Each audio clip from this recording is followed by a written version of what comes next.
Hola, buenos días, bienvenidos. Estamos empezando nuestro tiempo devocional en esta mañana. El día de hoy estamos revisando el Salmo número 81.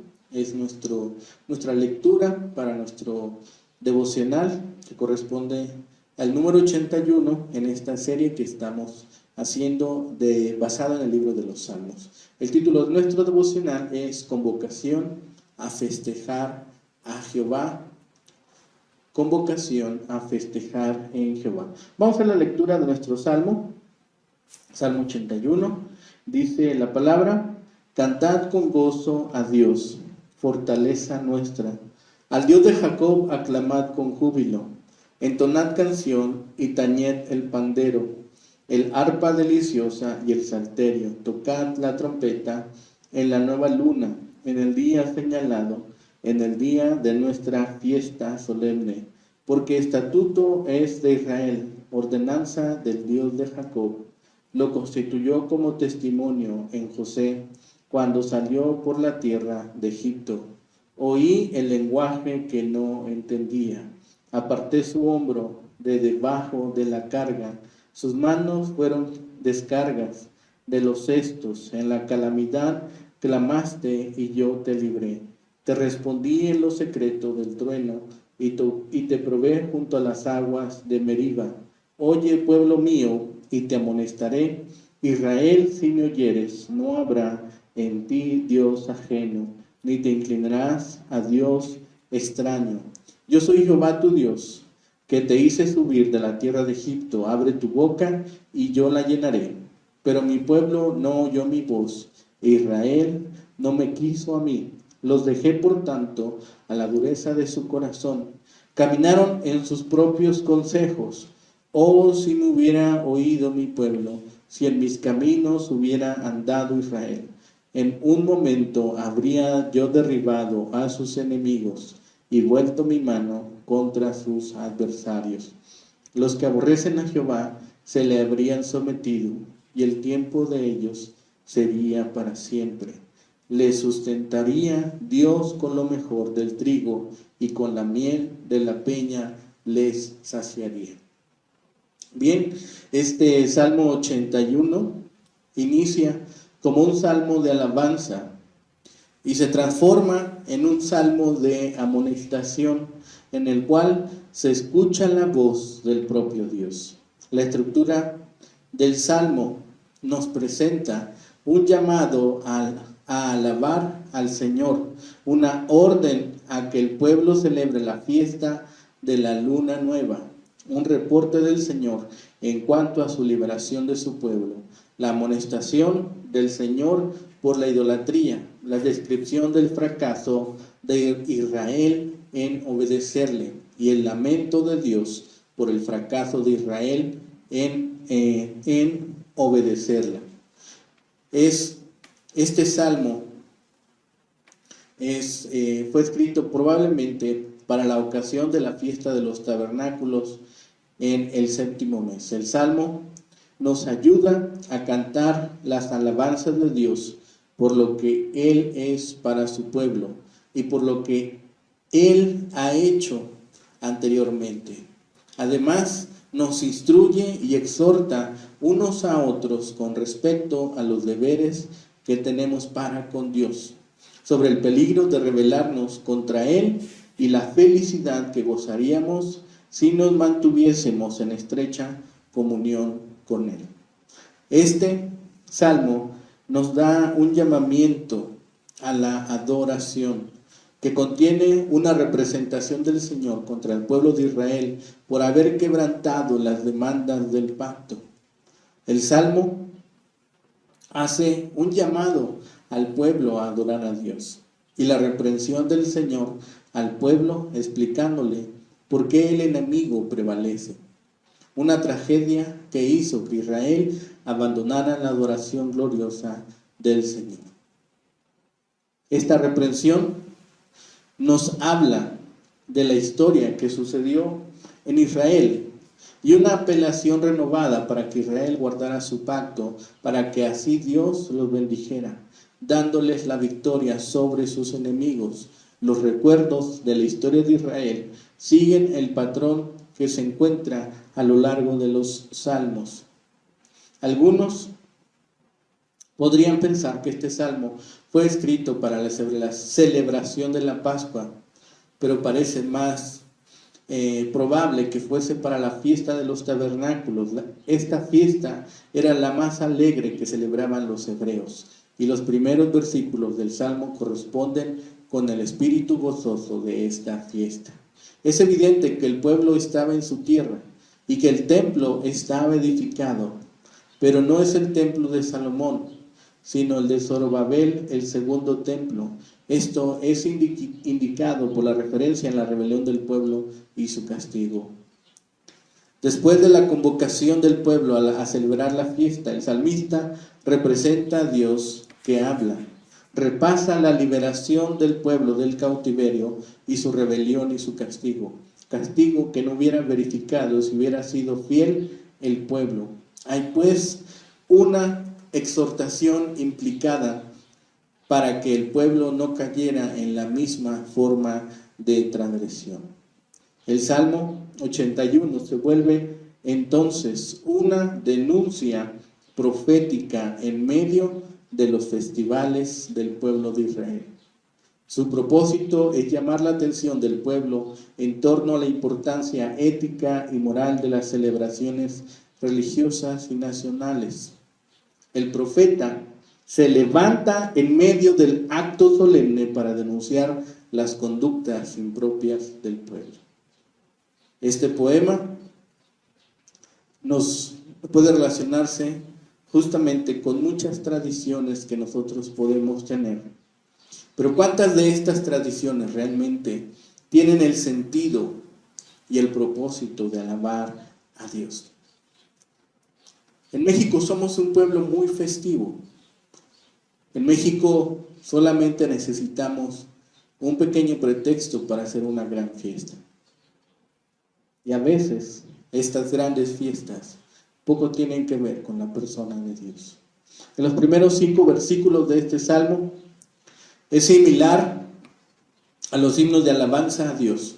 Se pone de manifiesto de esta manera una serie de exhortaciones que articulan en forma imperativa para destacar un profundo sentido de urgencia y expresión de himno. Cantad, aclamad, entonad canción, tañed el pandero, tocad la trompeta. Esas mismas afirmaciones revelan la algarabía y el entusiasmo, revelan la alegría y el gozo. El propósito básico del salmista es enfatizar el contentamiento y la felicidad del pueblo en la fiesta, para contrastarlo posteriormente con la severa y mordaz crítica poética. El evento presupone una importante reunión del pueblo, posiblemente en el templo de Jerusalén. La identificación de 4 instrumentos musicales, el pandero, el arpa, el salterio y la trompeta. En la simbología destaca el hecho de la alegría que era en sumo, completa, absoluta y plena. La alegría del pueblo se basa en la liberación y posterior salida de Israel de Egipto. Dios mismo hizo del pueblo un estatuto, una ordenanza y un testimonio cuando lo liberó de la esclavitud representada por la administración del faraón. Esas expresiones son sinónimas de la palabra hebrea Torah, que transmite la idea de enseñanza e instrucciones. No tanto comunica el sentido actual de la rígida y jurídica expresión castellana ley. De acuerdo con el salmista, Dios constituyó a Israel para que sirviera de modelo educativo. En la segunda parte, del versículo 5 al 16, el contexto mismo de la celebración nacional da ahora paso a la voz solitaria de un profeta que articula un mensaje diferente al que presupone la festividad. La voz del profeta enfría el entusiasmo de la gente, pues les confronta con su realidad moral, espiritual y existencial. Se revela de esta forma la falsedad radical de tanta celebración vacía de valores éticos, desprovista de principios morales, ajena de implicaciones espirituales. El Dios del pacto o alianza está muy cercano al pueblo y demanda obediencia para manifestar su misericordia y amor. La crítica del poeta, la crítica del Salmo es fuerte y firme. El pueblo que celebra con ritos y ceremonias las hazañas divinas no escucha la voz de Dios. La gente que celebra las acciones divinas en su historia nacional no presta atención a las revelaciones del Señor. Las personas que estaban inmersas en las festividades no obedecen la revelación divina que reclama no solo demostraciones litúrgicas, sino vivencias justas y nobles. Esta sección del Salmo comienza con una particular voz profética. Oí lenguaje que no entendía. Es decir, que se escuchó una palabra que no estaba en consonancia con lo que se estaba haciendo en la fiesta. De esa forma dramática comienza el mensaje profético que se fundamenta en la palabra hebrea oír, que en la tradición bíblica es muy importante, pues no se refiere necesariamente al proceso auditivo, sino al acto de obedecer. Es de importancia espiritual y de enseñanza. Justamente cuando se pone de evidencia al estudiar la oración fundamental del pueblo, de acuerdo con el mensaje en Deuteronomio. Oye Israel, Jehová nuestro Dios, Jehová uno es. Shema Israel, Deuteronomio 6:4. Fundamentado en la imagen del oír, el salmista presenta su mensaje profético al pueblo en medio de la celebración. En primer lugar, alude a la experiencia de liberación que describe como alivio de los trabajos forzosos en Egipto y como respuesta al clamor del pueblo en el peregrinar por el desierto. Sin embargo, se queja el Señor que el pueblo no escuchó sus amonestaciones ni le obedeció cuando se involucró en la idolatría con dioses ajenos y extraños. Una gran afirmación teológica culmina la presentación de esas ideas. Dios fue quien liberó al pueblo de la tierra de Egipto y tiene la capacidad y el deseo de llenar la boca de su pueblo, que es una forma poética de afirmar su compromiso con la alimentación adecuada de Israel, sin importar que esté en Egipto, en el desierto o en la tierra prometida. Por no oír y obedecer la palabra, la voz divina, el Señor permitió que Israel siguiera sus propios caminos que le produjo la crisis. El pueblo de Israel siguió de acuerdo con la dureza de su corazón en sus propios consejos. Esa fue la acción que propició su destrucción. No escucharon la palabra divina, no le hicieron caso a la voluntad de Dios, no atendieron a la voz del Señor. La sección final del Salmo revela claramente el deseo divino de conversión. Si el pueblo hubiese escuchado y obedecido, no habría experimentado la crisis y la adversidad. Es la desobediencia el primer paso hacia la destrucción, según el Salmo. Este salmo pone en contraposición dos temas fundamentales en la literatura bíblica, principalmente en las tradiciones proféticas: la importancia del culto y las festividades, y la necesidad de obedecer y de ser fiel a la voz y la voluntad de Dios. Este poema es un magnífico ejemplo de la crisis que generan las celebraciones vacías, los cultos sin valores, las fiestas religiosas sin implicaciones éticas, las actividades espirituales sin virtud transformacional. El propósito del salmista no es rechazar de plano las actividades religiosas, sino afirmar la importancia de que se lleven a efecto con conocimiento de sus implicaciones morales y éticas. La finalidad profética no fue disminuir la importancia de las celebraciones litúrgicas en Israel, sino enfatizar sus componentes humanos, afirmar sus virtudes interpersonales, subrayar sus propósitos de fraternidad y solidaridad humana. No está interesado Dios en festividades lujosas sin paz, ni en celebraciones pomposas desprovistas de amor, ni en eventos magnos que ignoren la justicia. Jesús de Nazaret se relacionó muy bien con la teología de este salmo, pues pone de manifiesto estos mismos valores en su crítica firme a las autoridades religiosas de su época. En efecto, el Señor rechazó con vehemencia la hipocresía religiosa que se manifiesta en cultos esplendorosos, pero vacíos, en cultos llenos de algarabía, pero sin ninguna adoración, en formalismos rituales sin implicaciones morales, en dogmatismos férreos sin interés transformacional. Los profetas de Israel lo anunciaron y Jesús hace eco de esas palabras. El significado de los rituales religiosos se pone aquí en entredicho. Hay una invitación al canto. El Salmo habla del soberano.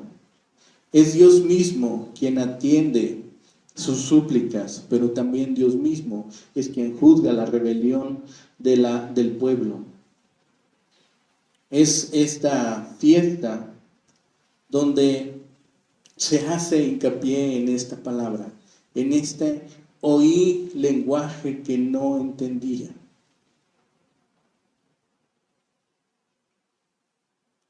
Qué extraño se suena esto. Que Dios escuche lenguaje que no entiende, acciones que no deberían estar ahí, palabras que no deberían proferirse cuando se está procurando la adoración a Dios.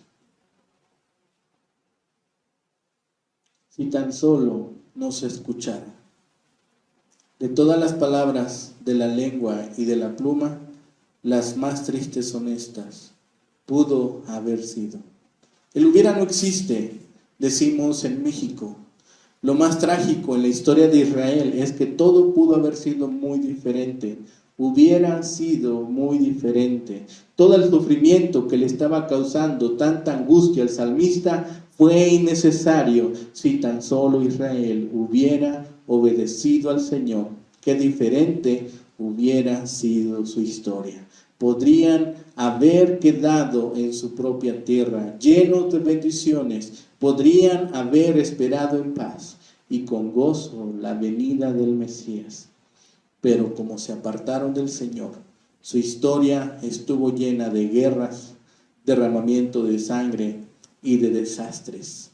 Este salmo contrasta el gozo de una fiesta en la tierra prometida que pudo haber sido de permanente posesión para Israel, con la pena que le acaeció por causa de su desobediencia. Este salmo encuentra su eco en Deuteronomio 5:29 y 32:29. Israel está invitando para que se una a la adoración en la fiesta que celebra por la liberación de la esclavitud de Egipto. Y al mismo tiempo se invitaba a Israel para adorar a Dios. También se le advertía sobre las consecuencias que le traerían la desobediencia. Fue Israel quien eligió la maldición en lugar de la bendición. En vez de la victoria, recibieron la derrota. En lugar de la abundancia, recibieron el hambre. En vez de la vida, recibieron la muerte. Esto ocurrió una y otra vez a lo largo de su historia, en medida en que Dios enviaba diversos opresores contra ellos. Es triste la historia de Israel y es una advertencia también para nosotros. Si Dios envió juicios terribles contra su pueblo escogido cuando ellos se volvieron infieles, ¿qué podemos nosotros esperar si seguimos este ejemplo de ingratitud? ¿Qué podemos esperar si nosotros también somos desobedientes? Las fiestas finalmente recordaban a la nación de Israel los grandes milagros de Dios. Era un tiempo de regocijo y un momento de renovar fuerzas para las luchas diarias de la vida. En periodos de Navidad, muchas veces las personas giran sus pensamientos hacia los regalos. ¿Acaso la Pascua es solo una fecha propicia para tomar vacaciones y la cena del Día de Acción de Gracias para una buena comida? Este es el sentido que nosotros podemos tener en estas remembranzas, en estos recordatorios. Reconozcamos los orígenes espirituales de esos días especiales, usémoslos como oportunidades para adorar a Dios por la bondad que le muestra a cada uno de nosotros, a nuestras familias y a nuestra nación. Ciertamente, David instituyó la música en los servicios de la adoración del templo. La adoración involucra a la persona en su totalidad y la música ayuda a elevar sus pensamientos y emociones hacia Dios. A través de la música reflexionamos sobre nuestras necesidades y fallas, así como también alabamos la grandeza a Dios. Que la música sea un elemento más que nos ayude a poner nuestros pensamientos en Dios. Que no se vuelva solamente la música un elemento que nos extravíe. Dios permitió que los israelitas siguieran ciegos, necios y egoístas cuando deberían ser obedientes y cumplir los deseos de Dios. A veces Él permite que continuemos con nuestra necedad para hacernos volver a ver que estamos en un error, para mostrarnos que no estamos siendo cabales. No nos impide rebelarnos porque quiere que aprendamos que las consecuencias del pecado son nefastas. Dios usa esas experiencias para evitar que las personas caigan en pecados mayores y tengan fe en Él. Dios estipuló en su pacto que Él restauraría a su pueblo si lo escuchaban y se volvían a Él. Seamos obedientes, seamos mansos para escuchar la enseñanza y seamos dóciles para recibir la reprensión. Tengamos en cuenta esto hoy en día y demos gracias a Dios por todas las cosas que Él hace a diario en nuestra vida. Que sea nuestra oración y que sea nuestra petición que cada día podamos festejar a Dios que ha bendecido a su pueblo, que ha bendecido a las naciones y que nos ha bendecido a cada uno de nosotros. Que el Señor les bendiga, que tengan un excelente día.